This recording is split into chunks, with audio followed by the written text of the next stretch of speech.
Hola, ¿qué tal? Bienvenidos a Open Vision. En esta ocasión tenemos un programa muy especial. Doy la bienvenida a mi compañera Laura de Rosa. Un gusto estar aquí, Carlos. Pues muy interesante. El día de hoy vamos a hacer un ejercicio de mesa de análisis. Inicia un proceso también de hacer cosas diferentes, sobre todo para el beneficio y el conocimiento de la sociedad regiomontana. Hoy vamos a hablar sobre la reforma del artículo 15 de la Ley de Educación y tenemos como invitada a la presidenta del Consejo de precisamente esta educación, que es Perla Villarreal. Gracias. Muy agradecida de poder estar aquí con ustedes el día de hoy, platicando de lo que más me apasiona, que es la educación. Perfecto. También tenemos a la diputada Grecia Benavides. Bienvenida. Gracias, muy buen día. Aquí estamos para dialogar de lo que se está haciendo en el Congreso. Pues bueno, la educación es algo muy importante, la base, el crecimiento de cualquier ámbito de la vida. La educación es lo que nos mueve y dicen que la educación, si no hay educación, una buena educación, difícilmente tengamos un mejor futuro. Y por eso queremos abrir el debate sobre la nueva propuesta que estamos viendo precisamente en panorámicos. Hemos visto también noticias sobre esta reforma artículo, pues a partir del artículo 17, porque ahora el artículo 15, sobre la ley de educación. ¿Qué se va a cambiar, Perla Grecia? ¿Qué modificaciones va a haber? ¿Qué es lo que estaba mal? Y hay que reconocer que estaba mal. Claro. Bueno, primero que nada decirte que este es un trabajo que tenemos haciéndolo muchos meses. Desde que tomé como presidenta en la Comisión de Educación en esta nueva legislatura, hace un año específicamente, empezamos a trabajar y el objetivo principal era sacar una reforma completa a la Ley de Educación. Quiero platicarles un poquito que la Ley de Educación data del año 2000, la presentó el gobernador Fernando Canales en aquel entonces, que en su momento fue una reforma educativa muy buena para el Estado de Nuevo León, pero que definitivamente la educación ha cambiado y ha cambiado mucho, y que tenemos que hacer un análisis exhaustivo de ver, sobre todo, primero que nada, hacer reformas y homologar cuestiones que a nivel federal ya nos marcan y que las tenemos que homologar en el Estado de Nuevo León, y otras cuestiones, pues que el mismo paso de la historia y del tiempo tienes que hacer cambios y adecuaciones, sobre todo porque los niños actualmente aprenden muy diferente a como aprendían anterior. Entonces, hubo un intento de una nueva reforma educativa en el 2021, que la presentó el PAN en aquel entonces, y fue vetada por el Bronco inmediatamente. Y ahí se quedó olvidada, se quedó guardada en el cajón y no se hizo nada. ¿Por qué se vetó?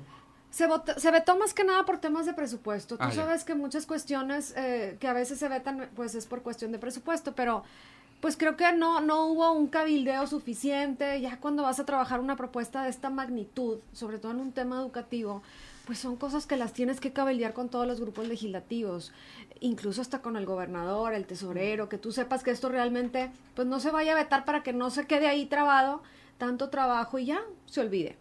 Entonces, bueno, decidimos retomar. Fíjate que recibo la comisión con aproximadamente 120 expedientes de rezago y la mayoría a la Ley de Educación. No todos, porque la Comisión de Educación ve Educación, Cultura y Deporte, pero muchos eran de la Ley de Educación, que como está vetada, pues no los puedes sacar hasta que superes el veto o propongas una nueva reforma. Había muchas cuestiones muy interesantes de todos los grupos legislativos y yo les digo a mis compañeros que esta nueva ley es de todos para todos. Esta es una reforma completa que tiene propuestas de Morena, que tiene propuestas del PAN, que tiene propuestas del PRI, del Verde, todos. Porque lo que queremos es que realmente tenga un impacto. Hay propuestas muy buenas y quiero platicarles los puntos más importantes de cambio que podemos ver. Además de, yo sé que tú traes el énfasis en la educación financiera, que ahorita vamos a platicar un poquito más a fondo, pero que no es el único tema. Se reconoce la educación inicial como derecho. A nivel federal ya está establecido que la educación inicial tiene que ser fundamental. A partir de los 6 meses de edad, tú puedes detectar cuestiones muy importantes del neurodesarrollo de los niños, sobre todo en cuestiones de discapacidad. Entonces, bueno, ese es un punto fundamental que se va a trabajar dentro de la nueva ley. La educación dual. A ver, el país tiene un déficit de técnicos impresionante. Vemos países como Alemania, Estados Unidos, en donde el técnico es muy reconocido, tiene un salario enorme porque realmente tiene un impacto en el sector productivo. Y aquí en México, nos lo platican las cámaras, y aquí quiero agradecer a Coparmex y CAINTRA, que se nos han acercado en esta reforma porque están muy preocupados para poder establecer un modelo de educación dual para que quede plasmado en la ley y así no haya como que ¿para dónde nos vamos? ¿Para acá, para acá, para acá? O lo que la empresa diga o lo que la Secretaría de Educación diga, no. Y eso más que nada es el objetivo de esta ley, es como darle estas facultades o blindar a la Secretaría de Educación para ayudar a la Secretaría a que tenga mejores lineamientos. Entonces, la educación dual con este modelo, pues tener técnicos bien certificados, y eso que Nuevo León es de los que más técnicos da, pero no es suficiente. El sector productivo nos dice, no están saliendo bien capacitados, no me atienden las necesidades que tengo, necesito más. Y eso es lo que vamos a dejar plasmado en la ley. Y el punto medular, que para mí es el más importante, hemos hecho, ¿cuántos meses de trabajo? Más de 10, en cuestión de educación inclusiva. Cuando tú promueves una nueva reforma y tiene temas de discapacidad o de indígenas, como la que está trabajando mi compañera Grecia, tienes que hacerlo una consulta ciudadana. Es decir, que tú tienes que sensibilizar el proyecto de ley para que personas con discapacidad visual, auditiva, motriz, con trastorno del espectro autista, psicosociales, niños sobresalientes, todos vean la ley como está, incluso la tradujimos hasta en braille, para que personas con esta discapacidad entiendan y vean que ellos pueden aportar. Esa es la cuestión medular del cambio que necesita el apoyo en la educación en cuestión de discapacidad. Que sea realmente una verdadera inclusión, no una incrustación del niño al sistema educativo, porque esto no nada más pasa en la educación pública, también pasa en la educación privada, el rechazo, el que los padres de familia batallen para encontrar un espacio educativo, el que puedan tener la accesibilidad para poder entrar a la escuela, simplemente al espacio, ¿verdad? Entonces, bueno, eso definitivamente, y aquí yo voy a pedir apoyo a mis compañeros cuando se venga la cuestión del presupuesto, porque creo que sí tenemos que hacer ajustes en etiquetas para este tipo de cuestiones de gran apoyo. Educación menstrual, la UNICEF nos buscó, el 60% de las niñas y adolescentes desconoce lo que le va a pasar a su cuerpo el día que le llega su primer periodo. Y 4 de cada 10 niñas no va a la escuela cuando tiene su periodo por miedo, porque desconoce, porque el seguro de la puerta no funciona en el baño de su escuela, porque el drenaje no está funcionando, entre otras cosas. Son estadísticas muy importantes. Entonces lo que tenemos que hacer es informar a nuestras niñas y quitarles esos estigmas y ese miedo, incluso a los niños, que conozcan y que sepan qué está pasando, ¿verdad? Bueno, entre muchas otras cosas que también el civismo práctico, involucrar a los niños desde pequeños en ser ciudadanos participativamente activos y que se involucren en su comunidad y que aunque tengan una corta edad ellos pueden transformar su entorno, la regulación del uso de celulares, que aumenta mucho la concentración y disminuye los casos de acoso escolar, la capacitación de maestros obligatoria, que sea evaluada y que sea constante. El maestro pide profesionalizarse, el maestro pide dignificarse. Eso es un punto muy importante y en todas las cuestiones de las mesas de trabajo, incluso nos acompañaron líderes de la sección 50 y nos decían, es que no hay, o sea, la oferta es muy poca ante la demanda que tiene el Estado en cuestión de capacitación para maestros. Entonces, la educación digital, que es otro punto muy importante, la educación socioemocional, que a la par de que está en la ley, presenté una nueva ley también, además de la educación, una nueva ley de educación emocional. Nunca había habido en el estado de Nuevo León una educación emocional. Países como Finlandia la tienen, Chile la tiene, y realmente tiene un impacto muy positivo. Finlandia es de las sociedades más empáticas y con menos casos de acoso escolar. Tienen utilizando un programa de empatía y resiliencia, autorregulación desde hace 30 años. ¿Por qué no lo usamos aquí?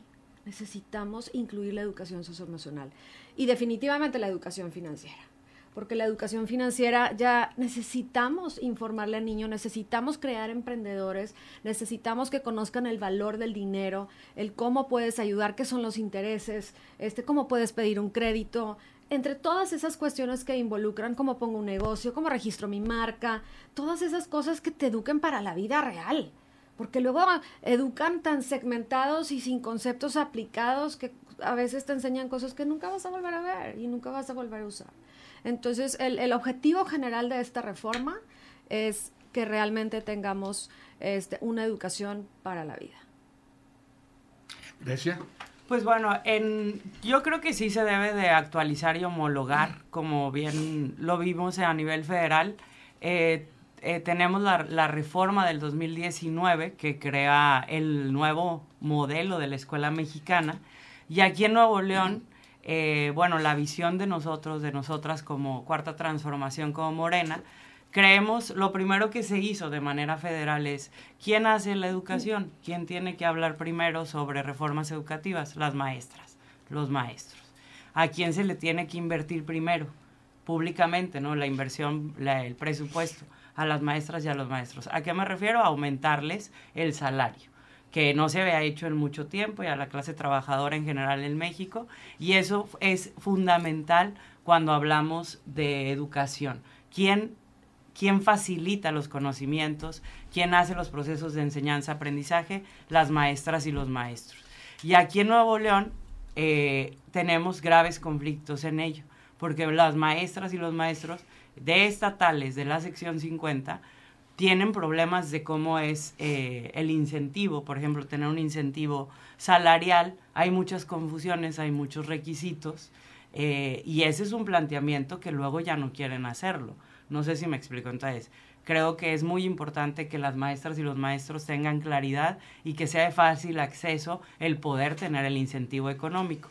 Tenemos el problema que están ahí los jubilados y las jubiladas, sí, que no les pagan, y que creo que eso sí deteriora, sin duda. Si no tienes un buen, si los maestros y las maestras no están bien en su trabajo, no hay una garantía de sus derechos laborales, eso deteriora sin duda la educación, y creo que es algo que para nosotros como Morena es lo primero que tenemos que ver, quién facilita el proceso de enseñanza-aprendizaje.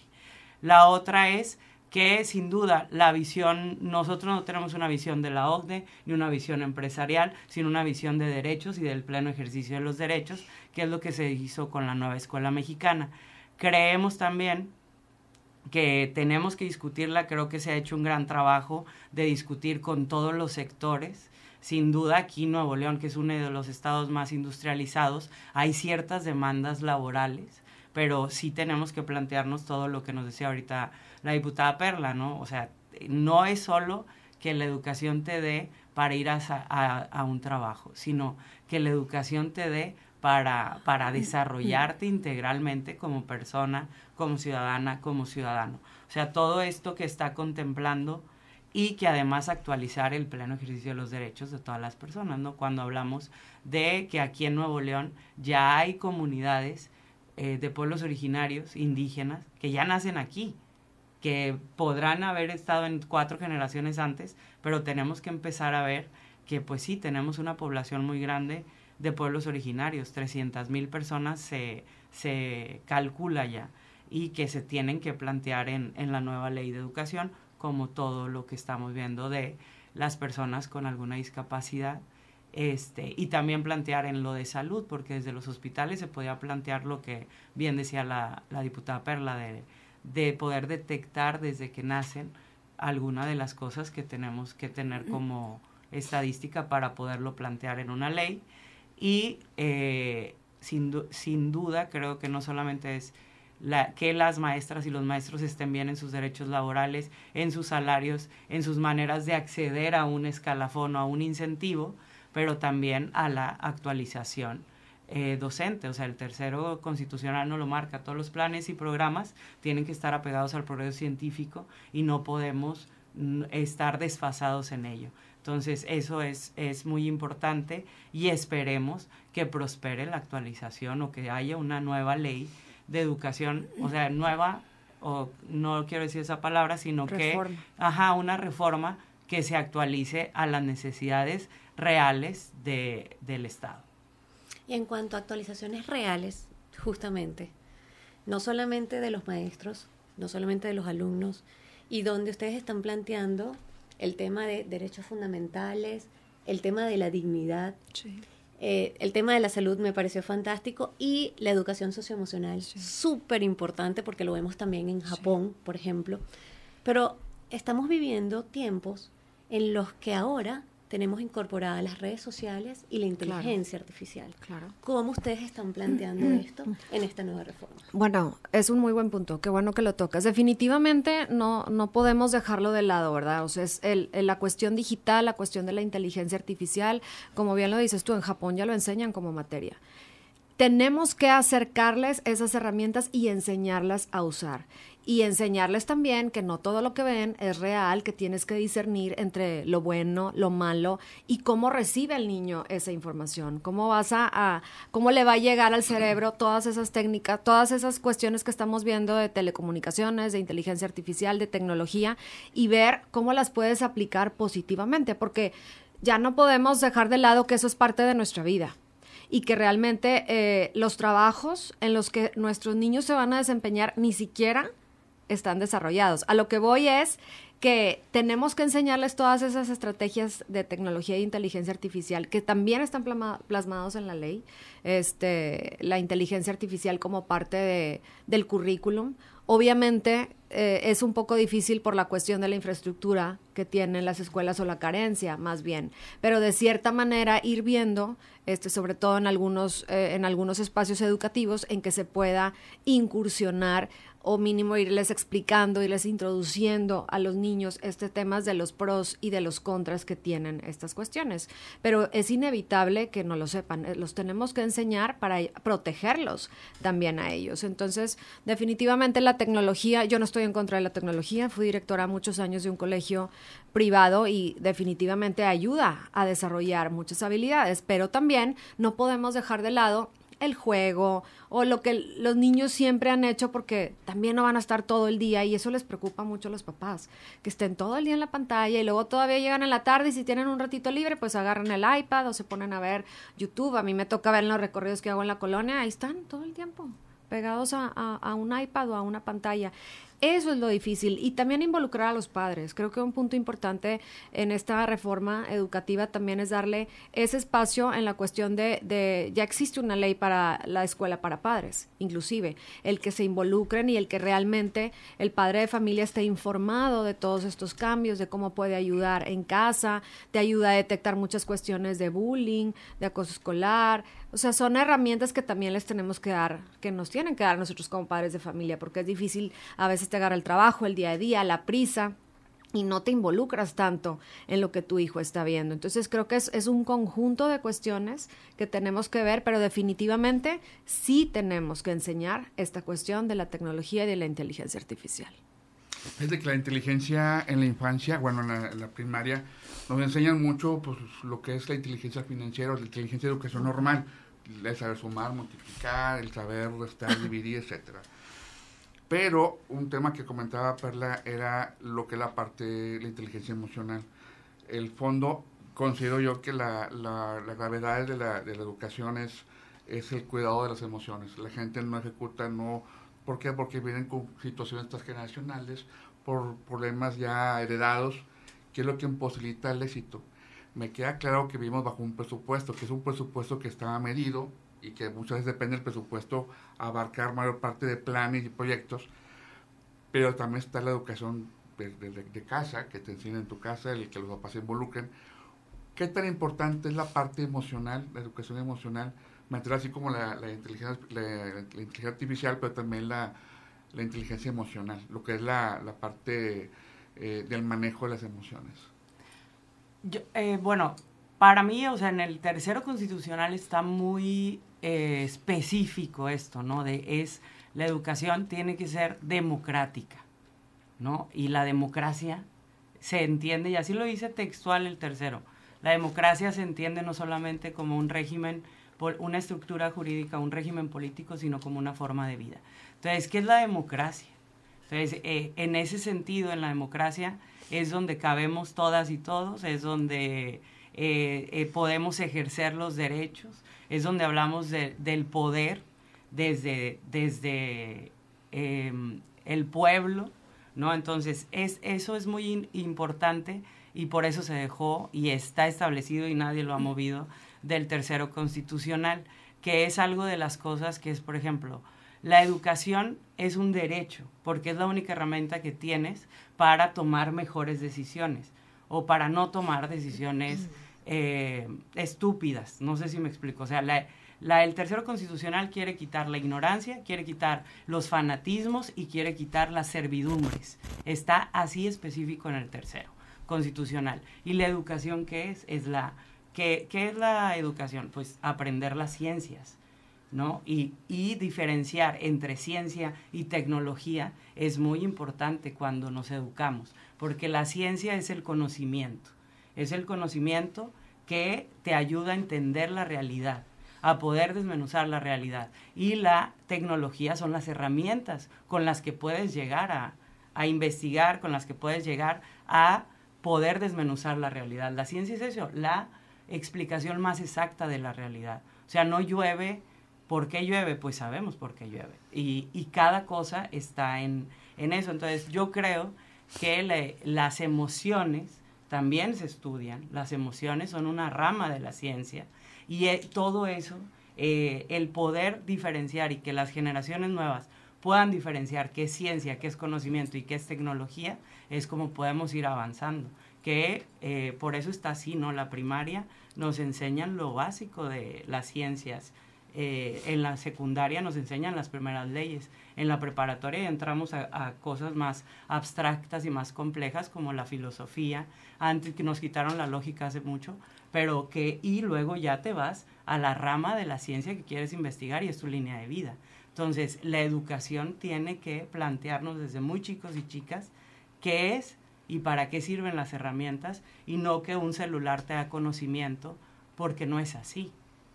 No sé si me explico, o sea, no, es otra cosa. Y la lectura, o sea, si tenemos, se aprende con el ejemplo, no hay otra manera. Y si no tenemos una sociedad lectora, pues nadie va a leer. Si no, o sea, necesitamos entender que el ejemplo es primordial, y por eso la capacitación y la formación de docentes se vuelve crucial en cualquier cambio que queramos en el país y en un futuro. Primero que nada, que no lo debemos de ver un extra. O sea, la educación socioemocional tiene que ser la base de todo, o sea, es el cimiento de cualquier aprendizaje real. Si un niño no se siente seguro, ese niño nunca va a aprender. Si un niño no se siente a gusto, no se siente involucrado en su espacio, adaptado, tranquilo, ese niño no va a avanzar y no va a aprender. ¿Y de qué me sirve enseñarles tecnología si el niño no es capaz de gestionar los conflictos de su vida diaria, si no le puede poner nombre y apellido a lo que está sintiendo? Entonces, tenemos que enseñar esas cuestiones que yo les decía de empatía, de resiliencia y de autorregulación. Que tú sepas que hoy no amaneciste bien, que no te sientes bien, que algo te preocupa, que estás ansioso, que estás nervioso, que estás enojado. Y tú también empezarlo a detectar en tus compañeros. O sea, yo ya vi que tú llegaste así, a mí ya me enseñaron a lo mejor, o ya conozco a Grecia, ya sé que hoy no se siente bien. ¿Cómo voy a ayudar a Grecia a que se sienta bien? ¿O qué puedo hacer para hacerla sentir mejor? O sea, esas cosas se tienen que enseñar, y en cada salón crear como ese sentido de pertenencia, o en cada escuela de una comunidad educativa en donde tú te sientas protegido y puedas avanzar en lo demás, porque eso es lo primordial. Por eso en esta nueva ley está muy estipulado eso. O sea, tiene que ser el cimiento sí o sí. Y eso lo tenemos que ver también en la cuestión del currículum educativo. Hay cuestiones que nos marcan a nivel federal en donde omitan muchas cosas importantes. Yo soy de la idea de las jornadas que tenemos en Nuevo León. Es uno de los... Nuevo León se cuece aparte en muchas cosas, ¿verdad? Y la educación es, yo creo que, de lo más importante que tiene Nuevo León. Aunque estamos muy rezagados todavía, estamos muy por encima de otros estados. Pero a mí me deja mucho que desear cuestiones que el gobierno federal no involucra en cuestión de currículum que necesitamos adaptar. ¿Y cómo lo vamos a hacer aquí en Nuevo León? ¿O cómo se está haciendo aquí en Nuevo León? Con las escuelas de tiempo completo, las jornadas amplias. Tú cumples con lo que te pide a nivel federal, pero también le vas a dar un extra al niño. Y ahí puedes meter educación financiera, y ahí puedes meter la cuestión de educación socioemocional, que no debería ser así, porque eso es el primer punto.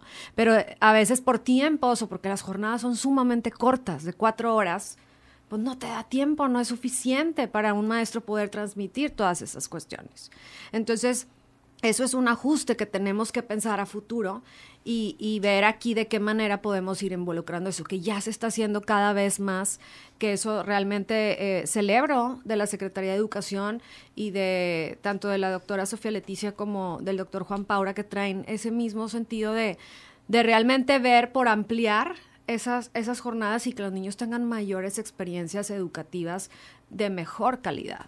Entonces, definitivamente la educación socioemocional tiene que ser el cimiento de cualquier aprendizaje real. Cuando hablas de cimientos socioemocionales, aquí esto se divide en dos temas. Uno, el niño es el receptor, pero entonces, ¿cómo planteamos esta educación socioemocional en el maestro? Sí, definitivamente, y lo contempla esta ley de educación emocional. Una parte medular es la capacitación del maestro. Eso es fundamental y no nada más para este tema, para todos. Desgraciadamente, no nada más debe recaer en el maestro. También tenemos que tener el apoyo de los psicólogos, del Centro de Educación Socioemocional, que ahí se puede decir que es la pata que cojeamos, porque no hay suficientes psicólogos, o sea, aparecen cada cierto tiempo en las escuelas, no le dan un buen seguimiento a los casos, los rebasan los casos, hay trabajadores sociales, hay criminólogos que también incluso pueden ayudar en estos temas, sobre todo más de acoso escolar, etcétera. Entonces, es una estrategia integral que se tiene que hacer, pero sí tenemos que poner como prioridad ese tema. Y tampoco depender tanto del presupuesto, porque si de todo dependemos del presupuesto, pues ya valimos, ¿verdad? Todo se queda truncado. Que obviamente quisiéramos el mayor presupuesto para todos estos programas, sé que a veces no va a ser posible, entonces, ¿qué vamos a hacer? Pues buscamos esas alianzas que se tienen con la IP, con empresas, con escuelas, con universidades, y que eso es lo que también se trabaja dentro de este proyecto, porque no podemos depender nada más de lo que nos ponga la Secretaría de Educación. Hay que unir esfuerzos para poder llegar a todas las instituciones en esta materia en cuestión de educación emocional. Y ahí sí vuelvo a poner el énfasis de que la formación docente es crucial para cualquier cambio que queramos en el futuro en las nuevas generaciones. Si queremos que haya en el currículum todo esto, tiene que haberlo primero en las formadoras de docentes, ¿no? En las normales, etcétera. Y que creo que lo primerito que se tendría que ver es ese currículum.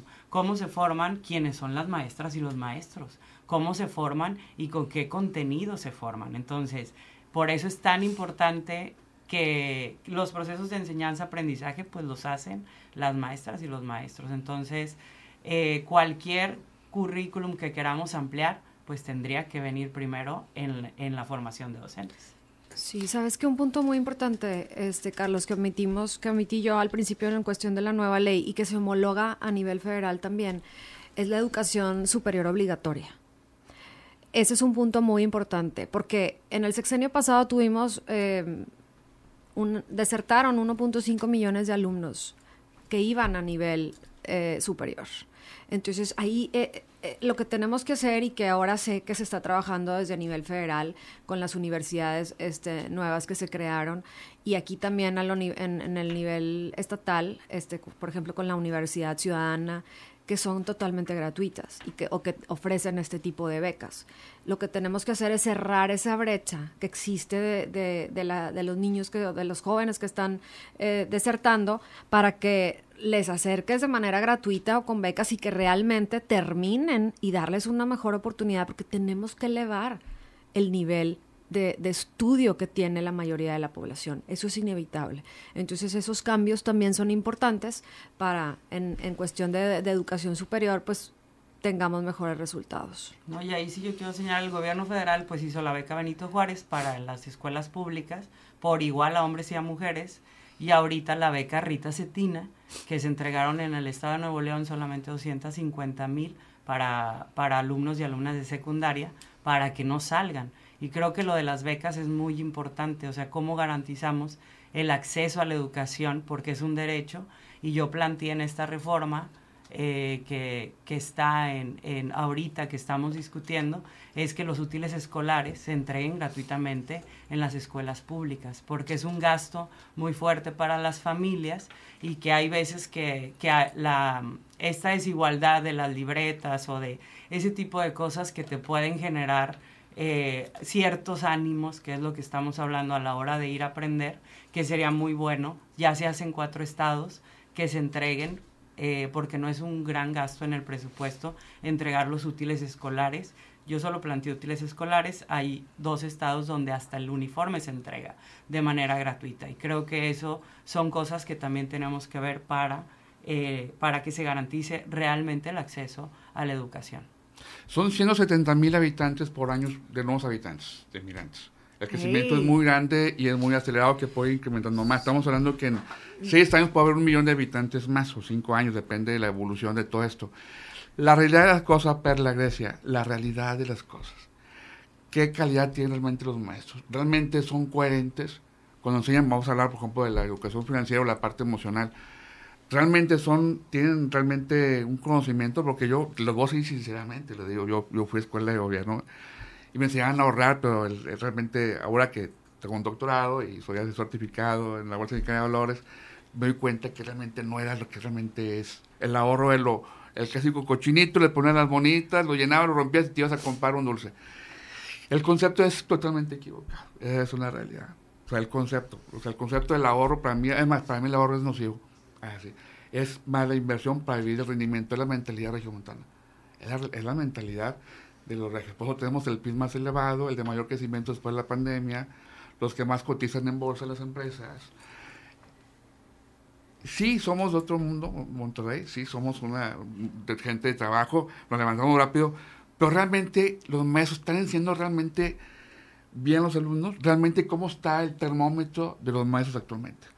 Me queda claro que hay un presupuesto, pero a veces el profesionalismo de un maestro, como nuestros abuelitos que iban a los ejidos y que iban a cambio de pan y leche, o sea, ¿a dónde queda esto? Porque eso va ligado a la parte emocional también. Mira, yo siempre he recalcado y he alabado el trabajo del maestro. El maestro hay que dignificarlo. El maestro da todo. El maestro a veces paga el internet de la escuela. O sea, y ves que pone de su bolsa para poder decorar y que tengan bonito el salón. Entonces, yo creo que al contrario, debemos de apoyar más al maestro. Eso es en lo que necesitamos invertir más en presupuesto, porque el maestro quiere aprender más. No, me queda claro que es apoyado, sí, pero realmente están enseñando correctamente. Eso me pregunto, no el apoyo, me queda claro que hay que dignificar, sí, y los mejores sueldos y mejor, pero realmente están enfocados a una buena educación. Pues sí, definitivamente yo creo que eso es parte de la capacitación, o sea, depende ya cada maestro de cómo enseñe o las técnicas que tengan, pero sí va de la mano de la profesionalización, o sea, si tú quieres que un maestro enseñe bien, pues lo tienes que enseñar a que enseñe bien, no le tienes que dar técnicas o le tienes que dar... A ver, existen los CTs todos los viernes, últimos de cada mes, ¿no? Dejan mucho que desear. O sea, yo los veo y lo que quieren hacer, a veces nos dan órdenes federales, a veces dan órdenes estatales o te mandan a las coordinadoras de zona. ¿Qué son los CTs? Para que la gente que está escuchando y viendo por redes sociales. ¿Perdón? Sí, el del técnico. Sí, es como la planificación técnico, de lo que se van a hacer. El técnico escolar, pero se me olvidó el... Consejo técnico escolar. Okay. Consejo técnico escolar, ¿qué es? Que es un espacio, es el día en que los maestros puedan reunirse y ver cuestiones de temas que les quieran compartir tanto a la Secretaría de Educación o que tengan que hacer, o van a ver un tema en específico o una cierta capacitación, si se puede decir así, pero realmente es débil, es laxa, no se ve un tema concreto. Ahí es donde digo yo, a ver, si ya tienes esos viernes estipulados en tiempo, porque luego el maestro, pues a qué hora lo capacitas tan seguido, porque pues el maestro también está sumamente ocupado, o tiene otro trabajo, o el fin de semana, pues no. A su familia. Realmente si tú usas un viernes al mes de pura capacitación buena, concreta, objetiva, con temas como educación financiera, etcétera, y le das incentivos al maestro y lo evalúas de ver qué aprendió, cómo lo va a enseñar, etcétera, pues eso debe de tener un impacto positivo si realmente se hace una buena capacitación en este tipo.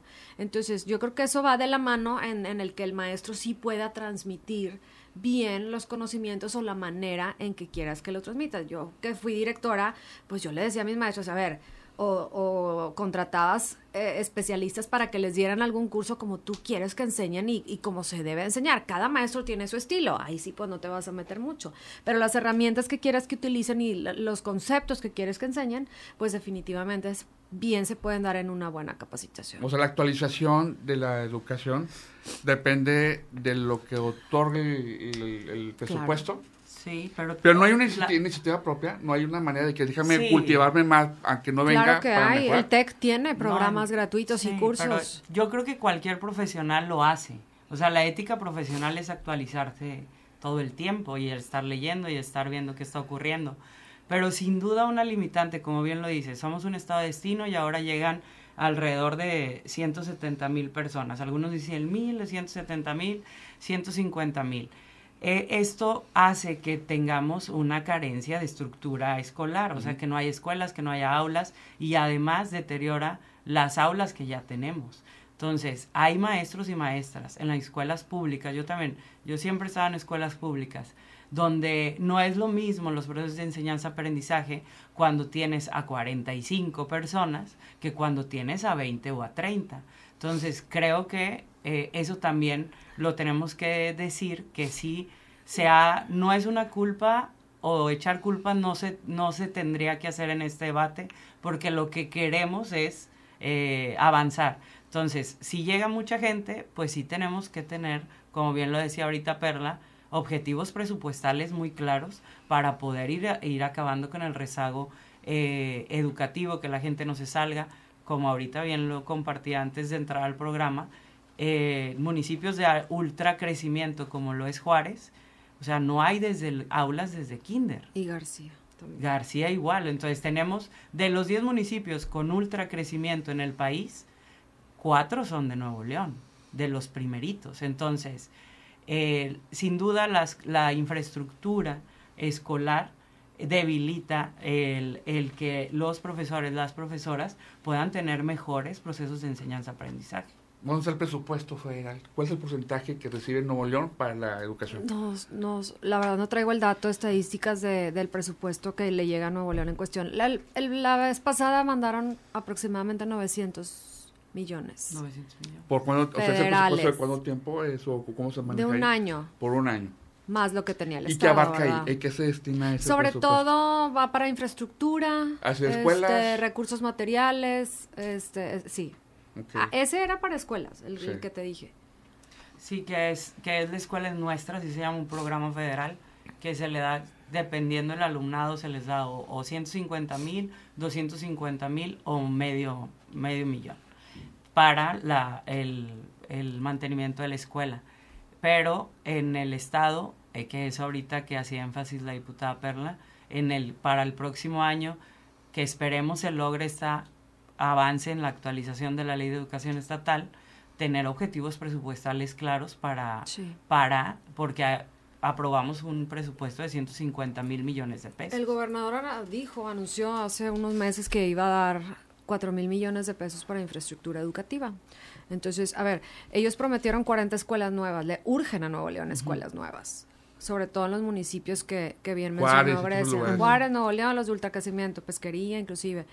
Pero, por ejemplo, en la periferia, norte y sur, no hay ni escuelas, o sea, hay escuelas multigrado, o sea, hay un salón y ahí meten a niños de todos, sin baños, o hay aulas móviles con los calorones del estado, o sea, esas cuestiones que definitivamente, pues, además de toda la reforma educativa, pues, si no tenemos buena infraestructura, pues desde ahí partimos en muchas cuestiones, ¿verdad? Entonces, pues sí, la verdad es que creo que ha habido mucho trabajo en equipo de todos los grupos legislativos, que eso es lo que más me da tranquilidad y me emociona, que realmente pueda trascender, que lleguemos a buenos acuerdos y que el gobernador nos apoye para que realmente se homologue lo que se está trabajando a nivel federal y que se vea aquí más lo que el Estado necesita, que ya está más que identificado.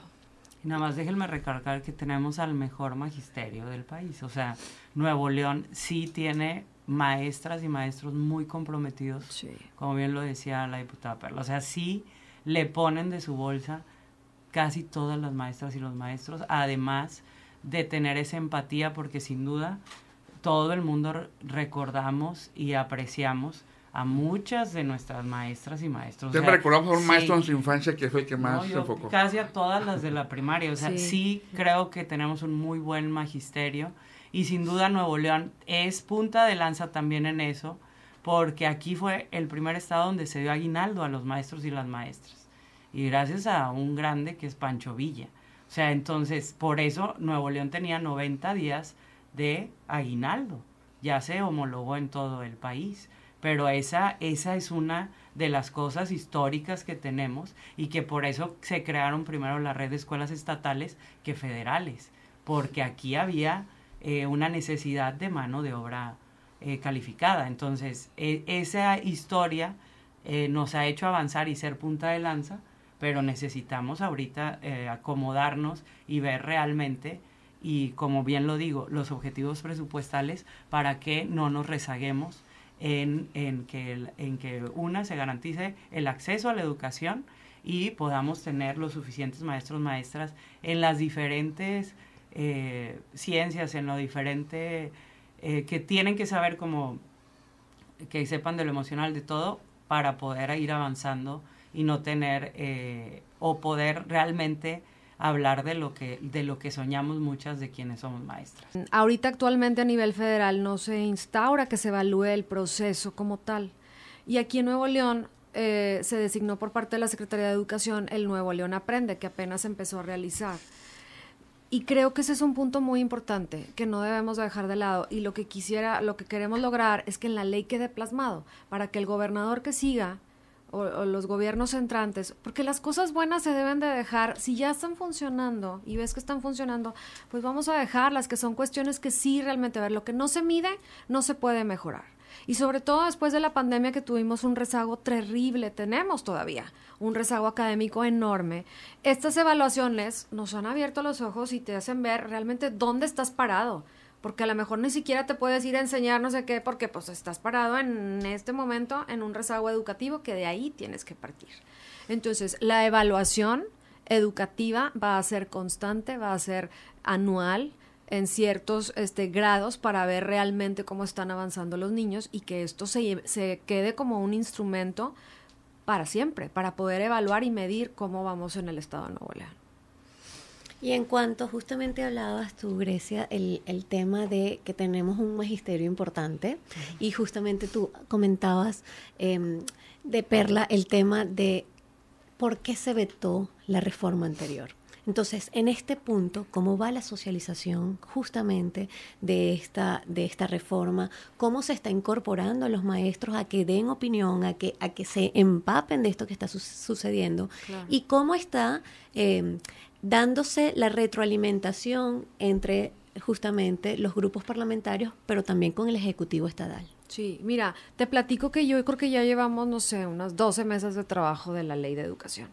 En donde se han invitado a todos los involucrados, maestros, Secretaría de Educación, cámaras, Secretaría de Derechos Humanos, asociaciones de padres de familia, las asociaciones de educación especial. De verdad que ya se hizo como una comunidad bien bonita, educativa, y la gente está muy emocionada y empapada. Y además de poder socializar esta ley en estas mesas, ellos han hecho grandes aportaciones.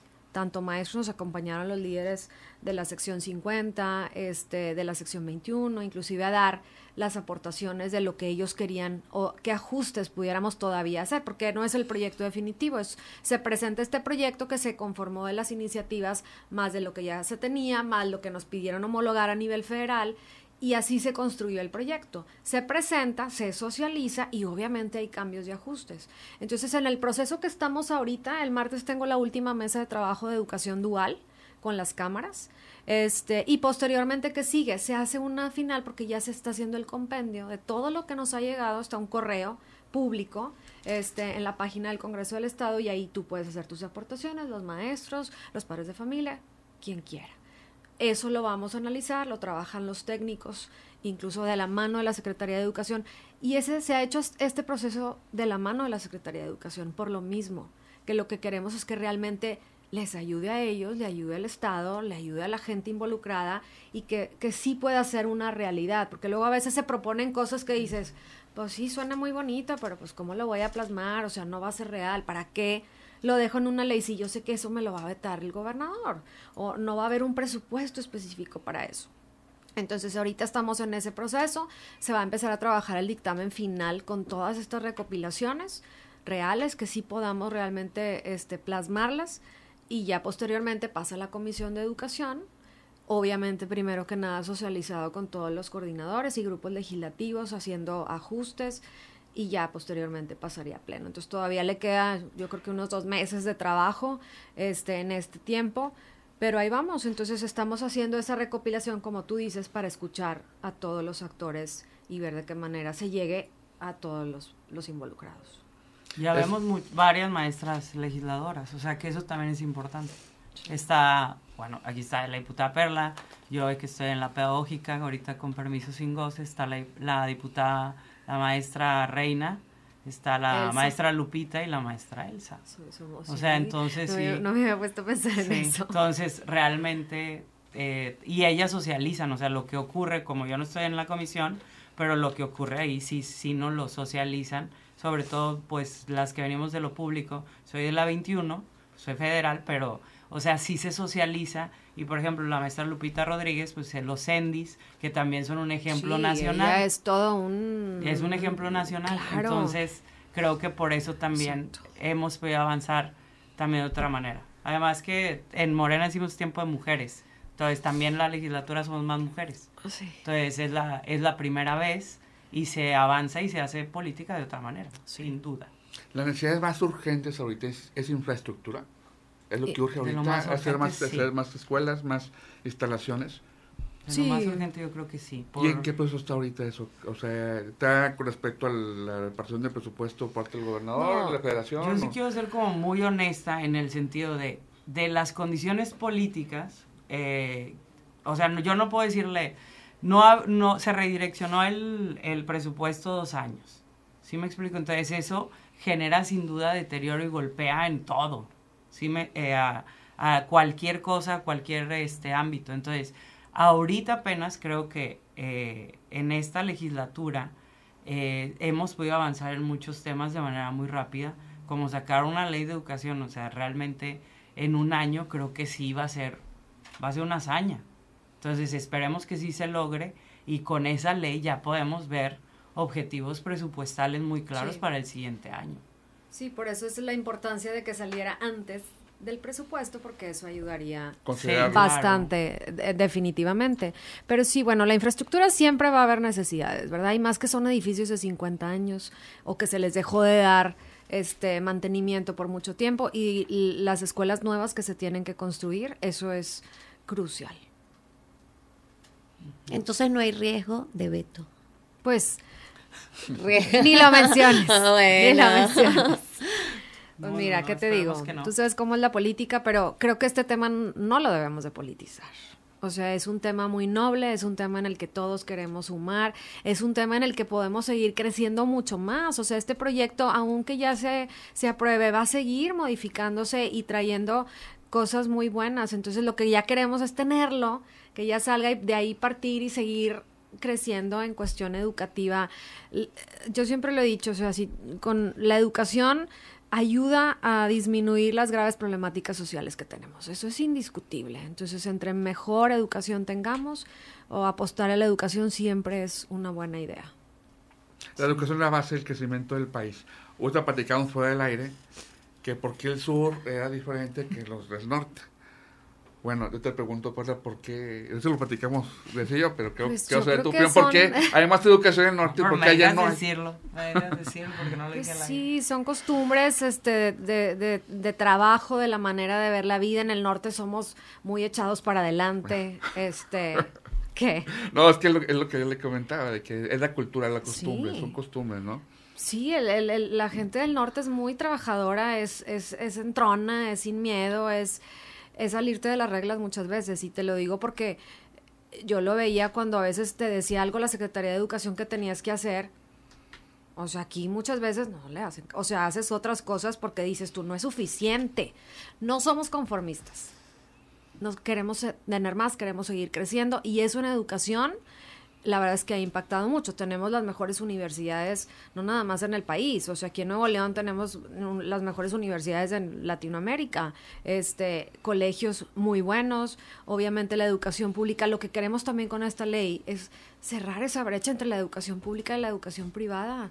Necesitamos tener una mejor calidad de educación pública, definitivamente. O sea, si Nuevo León es un estado tan fuerte, pues también vamos a tenerlo en la calidad educativa pública, no nada más en lo privado. Ya ese es el objetivo también de esto.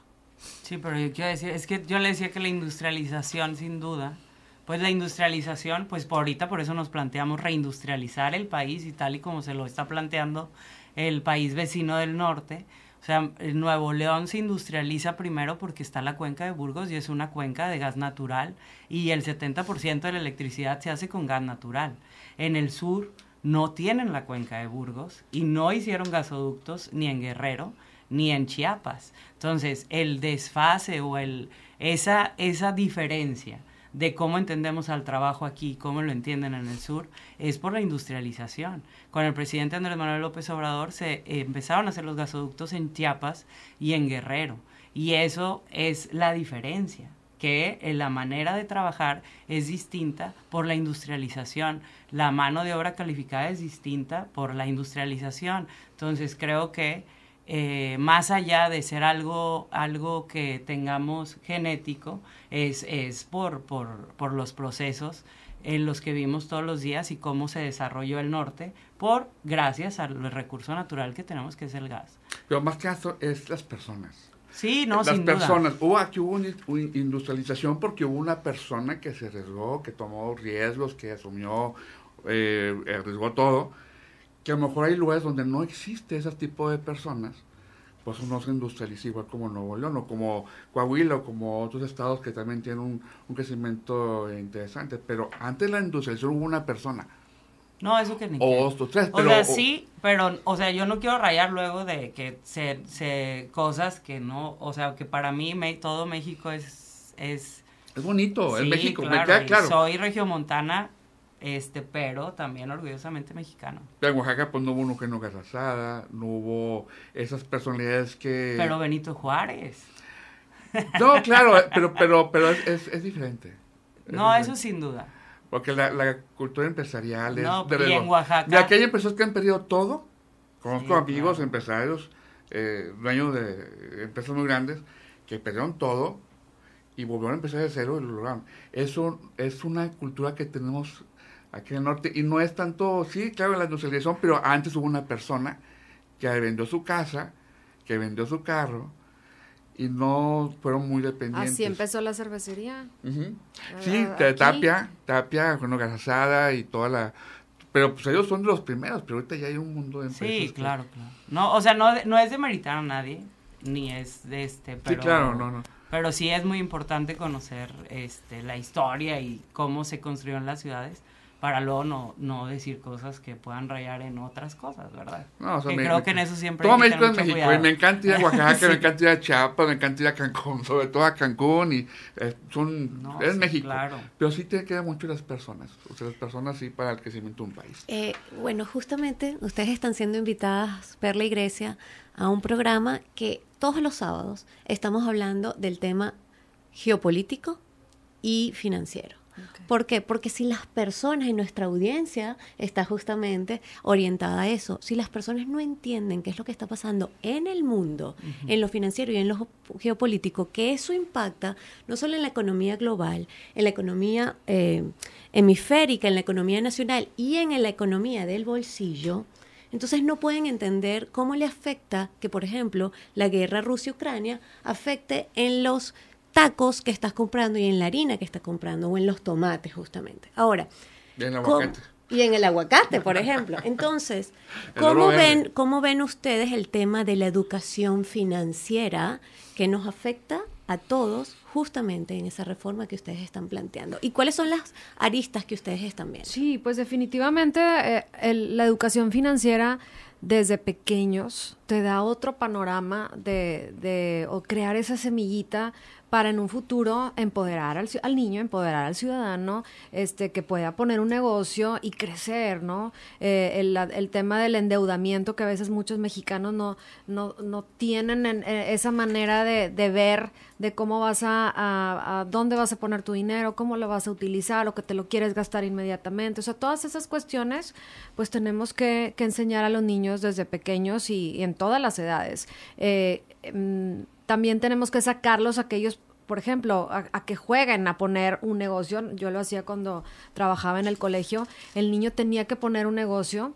Obviamente, el papá le daba para que pudiera invertir, y ya que generaban el negocio, pues le tenían que regresar al papá eso que había aportado, cuánto ganaste, qué vas a hacer con eso, que tuviera algún impacto, etcétera. Entonces, es involucrarlos, es exponerlos a estas situaciones financieras desde niños, de una manera en que entiendan el valor del dinero y cómo pueden ellos utilizarlo para su vida. Es el manejo de la deuda que comentabas hace 2 semanas aquí en mi columna para un medio de comunicación, para el Financiero, y saqué relativo a la propuesta, pero con un senador diputado ya de Morena de Ciudad de México, y hablaba, se concentraba exclusivamente en el buen manejo de la deuda, que me parece muy bien, porque hay gente que se endeuda y sabes que sacas un lápiz y pagas 100 lápiz porque pagas todo mundo chiquito, ¿no? Sí.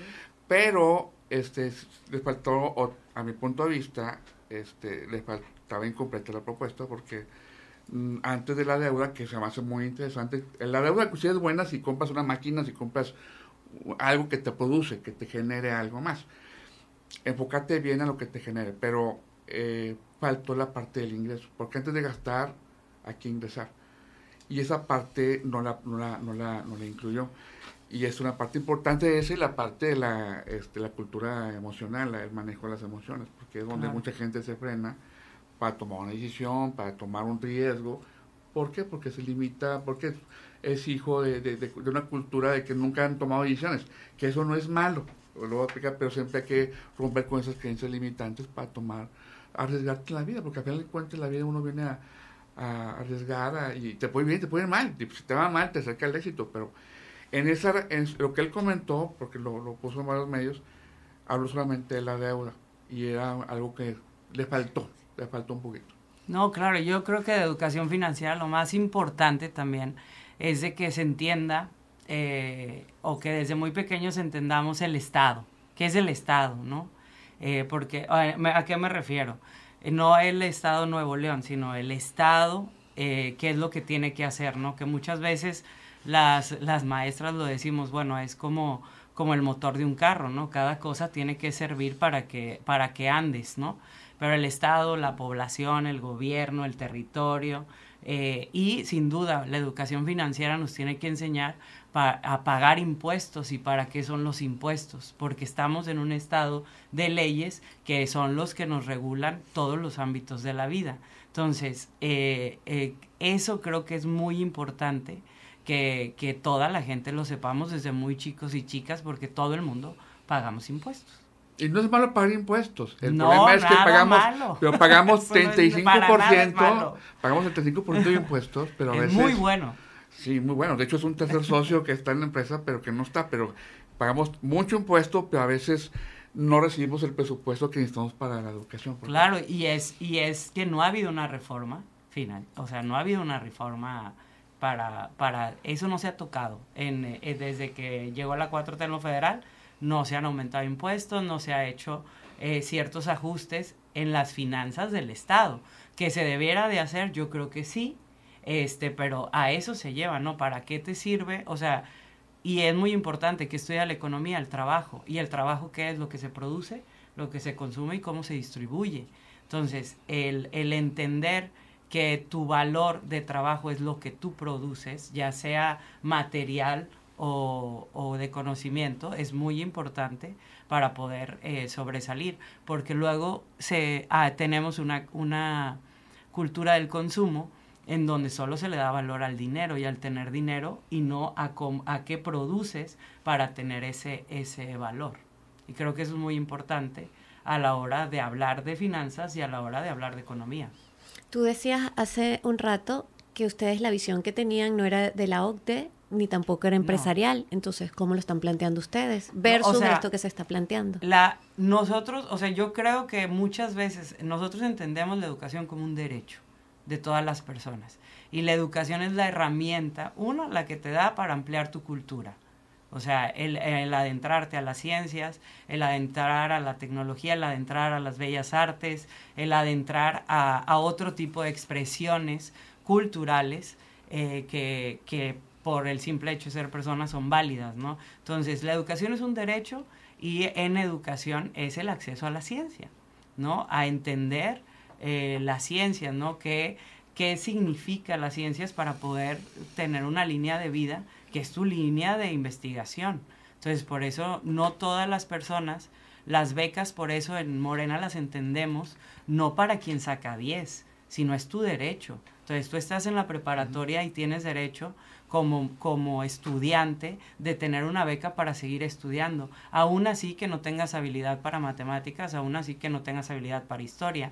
Y es lo mismo que se está planteando en las secundarias y en las primarias. Nosotros no entendemos las becas por mérito, sino es cada quien, o sea, en un salón, por eso la nueva escuela mexicana, no todos los niños y las niñas ponen atención a lo mismo, no todas las niñas y los niños tienen habilidades para ciertas cosas. Entonces, en un sentido empresarial, siempre es el mérito. Nosotros lo entendemos como un derecho. Grecia, con 3 puntos, Perla, Grecia, 3 puntos, que ustedes me digan con una palabra, no con rollo. Sí, claro. Las principales necesidades de la educación actualmente, las principales debilidades que hay actualmente en México. Yo sí pienso, o sea, en Nuevo León y en México... Con una sola palabra. El seguir fortaleciendo a los magisterios. Ok, es todo. Fortaleciendo nada más. Sí, incentivándolo, aumentándoles el salario, que tengan más espacio y más tiempo para... Más infraestructura. Estudiar. Ok, infraestructura, ¿qué más? Para mí el magisterio es lo más importante, claro, en los procesos. La base. Sí. Es la base de la educación. ¿Perla? Pues yo creo que justicia social, eso para mí es lo más importante en la educación. Justicia social, definitivamente la capacitación al magisterio, eso es una parte medular, y la inclusión educativa. La inclusión. Hay más crecimiento de niños con autismo. Mucho.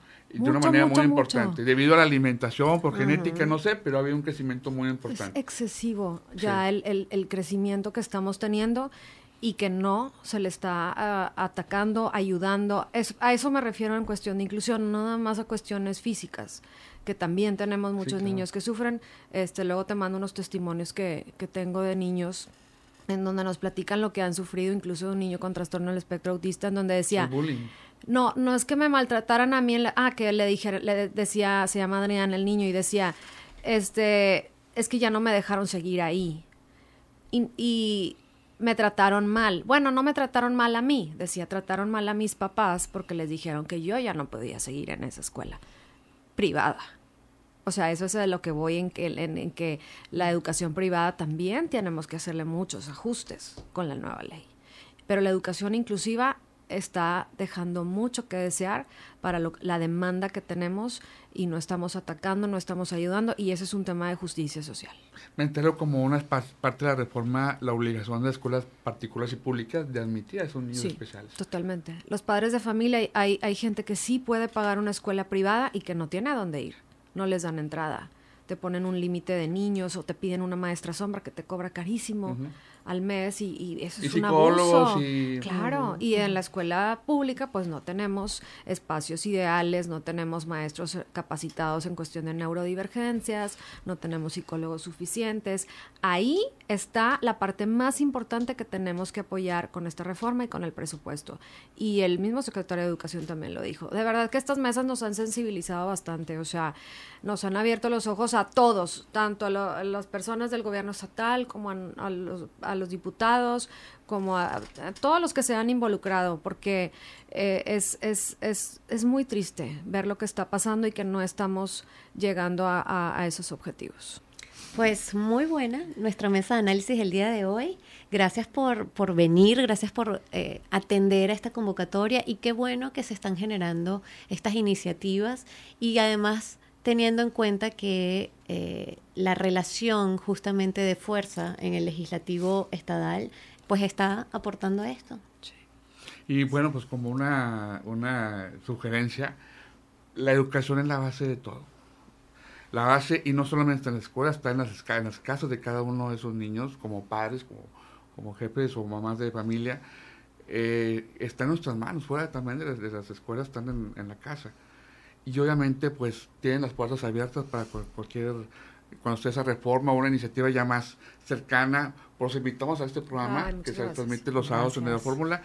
Y pues bueno, este programa algo que se deben dedicarlo a... Yo que todos tenemos a un maestro que nos marcó nuestras vidas. Sí. Y va para los maestros que son una parte muy importante de la vida de cada uno de nosotros. Así es. Es quienes nos trajeron a estar sentados aquí, a hablar lo que hablamos y justamente podérselo comunicar a otras personas para que aprendan también.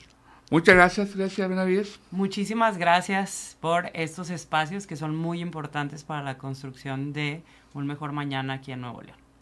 Muchas gracias, de verdad, muy agradecida por poder venir a platicarles lo que hemos estado trabajando juntos los diputados en el Congreso del Estado. Pues estaremos al pendiente de todo lo que se hable, lo que se diga, lo que se autorice, lo que se vaya a promover. Estamos muy interesados en los medios de comunicación, porque pues como les comentaba, ahí depende el futuro de cada uno de nosotros. Así es. Bueno, pues nos despedimos de este programa. Fue Bicho en Radio Post los sábados, 89.3 FM, y los esperamos para la próxima. Open Vision Media.